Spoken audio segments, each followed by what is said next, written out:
So today we're at Kelly Court to announce a $1.33 million investment to upgrade the housing, to do repairs, to fix roofs, to windows, the cladding, the balconies, to support the landscaping, to support the residents who live here, to make sure their quality of life isn't left behind as we move to build new housing in this province and across the country. It's about building and sustaining housing, not just adding new housing, but making sure the housing we've built doesn't fall into disrepair so the people living in it, their safety, their security, their quality of life is sustained as we build a new housing environment across the country. And using housing as an effective tool to do just that, to build smarter cities, to make more effective use of our transit systems, to make sure that veterans or that seniors or that people with disabilities get supported and get included and get in a position where they can make contributions to a stronger city, a stronger province, or a stronger country.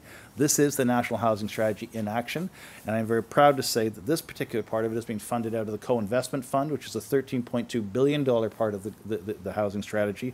The housing strategy is now well over $50 billion over the next 10 years, and don't listen to the critics. It's being spent now. It's being spent in your city now, in your community now. It's being spent on your neighbors as we speak, right across the country from coast to coast to coast.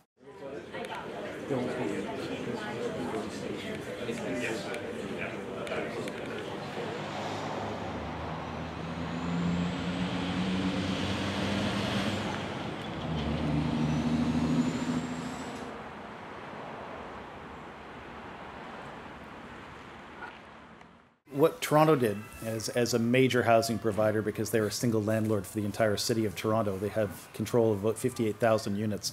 What Toronto did was bundle all of its applications together to simplify the process for us in terms of having one application as opposed to dozens of applications, and they came with a block financing proposal.